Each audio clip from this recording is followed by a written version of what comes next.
Deschambault, ce magnifique village historique sur la rive nord du fleuve Saint-Laurent, entre Québec et Trois-Rivières, que les Demers sont tenus leur 33e rassemblement.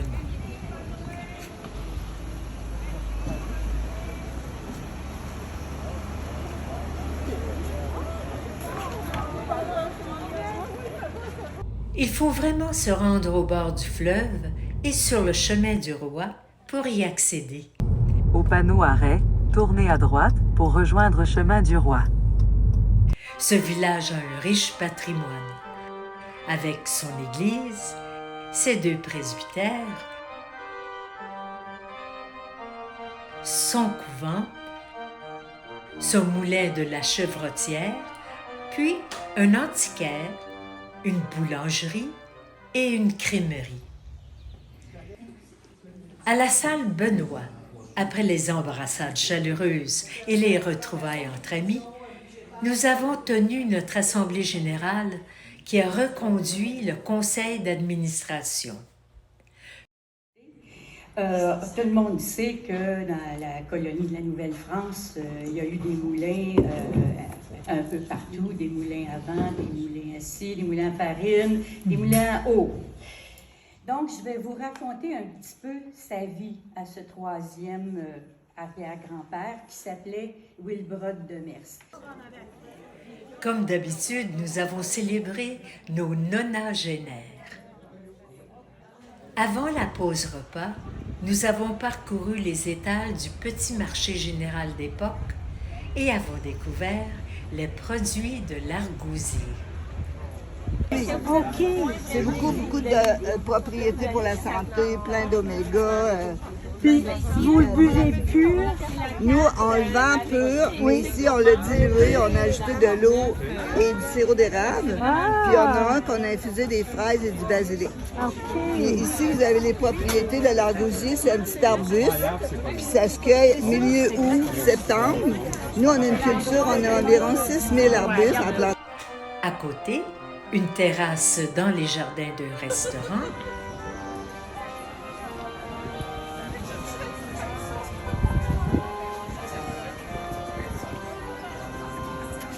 et un vieux bureau de poste charmant.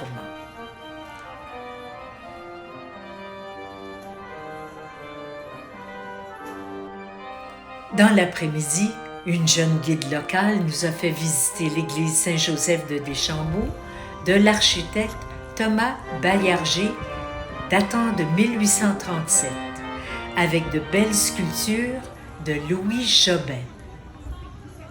Aujourd'hui, ça me fait plaisir de vous accueillir pour vous présenter notre magnifique village. On va se concentrer dans le secteur Deschambault. Vous allez voir que juste en termes de patrimoine et d'histoire, il y a beaucoup à voir. L'église de Deschambault, elle est classée depuis longtemps, depuis les années 50 en fait. Pourquoi? Bien, pour ses caractéristiques physiques, c'est-à-dire l'enveloppe du bâtiment qui est exceptionnelle. Donc, on a développé une stratégie. On perçoit même encore un petit trottoir là, à l'extérieur, là, à travers l'asphalte, qui permettait de faire le lien physique entre les 2 bâtiments. Puis, non! C'est vrai? Notre guide nous a ensuite amenés à l'entrée du cimetière où veillent les statues de l'ange peseur d'âme et l'ange à la trompette. L'artiste, Éric Lapointe de Grondines, vue de côté, elle ne laisse entrevoir que le travail de perspective effectué par l'artiste. Mais vue de face et de l'étoile au sol, les sculptures nous apparaissent comme les originales. Ensuite, on s'est déplacé vers le couvent et sa magnifique vue sur le fleuve.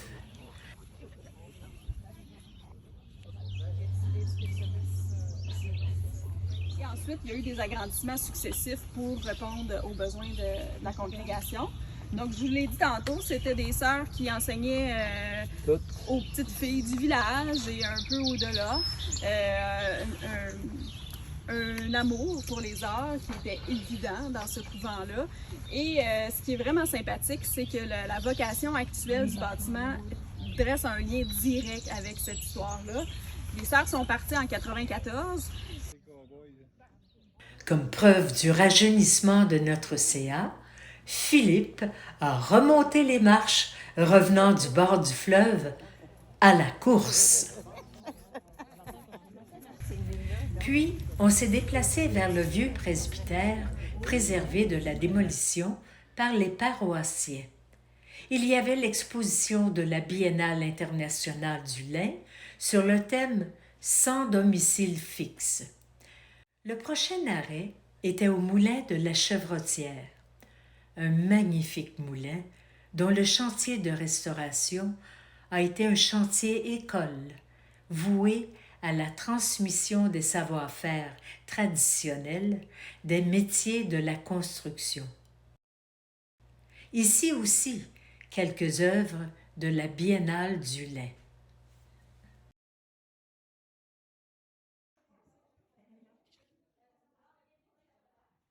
Encore une fois, ce sont des citoyens qui se sont sentis interpellés par l'avenir de ce bâtiment patrimonial-là. Et vous voyez à côté de moi, il y a une série de photos qui défilent et qui présentent le moulin à différentes époques.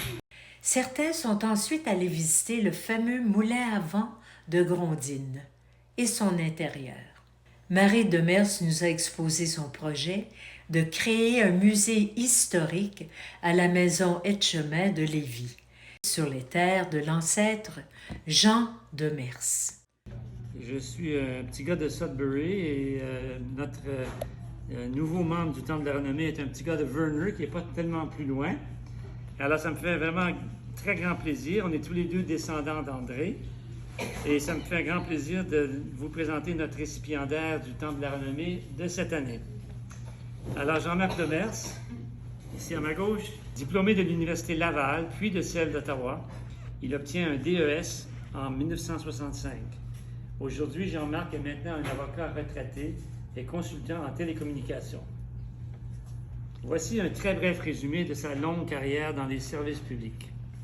On l'a honoré entre autres de la médaille du Conseil du barreau de Québec et tout récemment, vous le verrez à sa boutonnière, la médaille d'or du lieutenant-gouverneur du Québec. C'était une très grande distinction.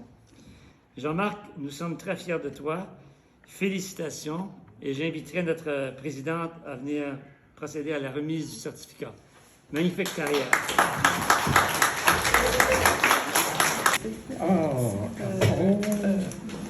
C'est l'arbre.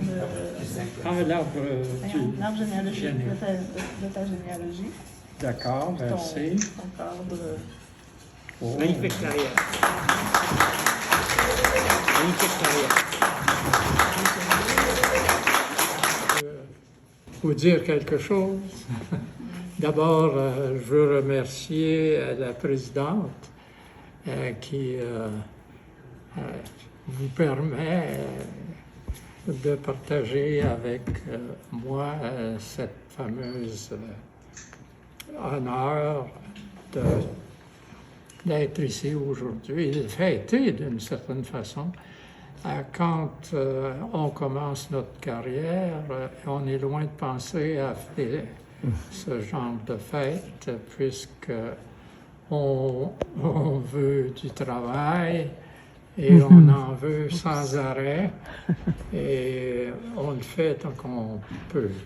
Alors je remercie le conseil d'administration, je remercie Alain qui voit sans doute bien des choses avec nous, pour notre association, et ce qu'il fait compte beaucoup.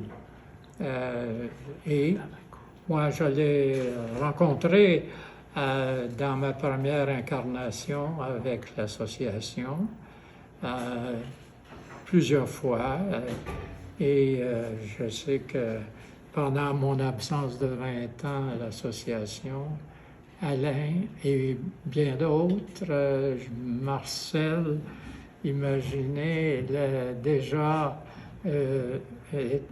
une génération en arrière, alors que la présidente a un père qui était trésorier quand moi je me suis impliqué dans le premier rassemblement.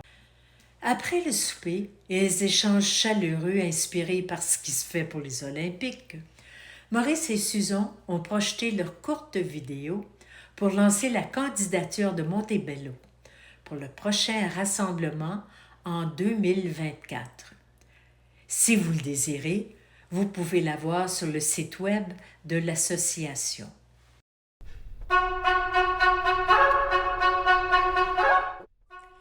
Oyez, oyez, oyez!